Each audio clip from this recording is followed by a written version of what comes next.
कबनूर पत्रकार संघाच्या 2026 या वर्षासाठी अध्यक्षपदी टिपू संधी, उपाध्यक्षपदी शिवाजी चव्हाण तर सचिवपदी तानाजी पाटील यांची एकमताने निवड करण्यात आली आहे. संघाच्या बिनविरोध निवडीची परंपरा कायम ठेवत सर्व पदाधिकाऱ्यांची निवड यंदाही बिनविरोध झाली. नूतन कार्यकारिणी निवडीसाठी पत्रकार कक्षात बैठक पार पडली.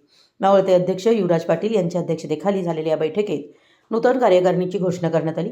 यावेळी सर्व सदस्यांनी संघाच्या यशस्वी कार्यासाठी नव्यानं कार्यकारिणीला शुभेच्छा दिल्या. यावेळी सदस्य सुरेश कुमार, रवींद्र पाटील, अजित लटके, विवेक स्वामी, चंदूलाल फकीर, तानाजी पाटील, राजेंद्र जगदेव आदी उपस्थित होते. निवडीनंतर पदाधिकाऱ्यांचा पुष्पगुच्छ देऊन सत्कार करण्यात आला. मराठी एस न्यूजसाठी कबनूरहून चंदूलाल फकीर.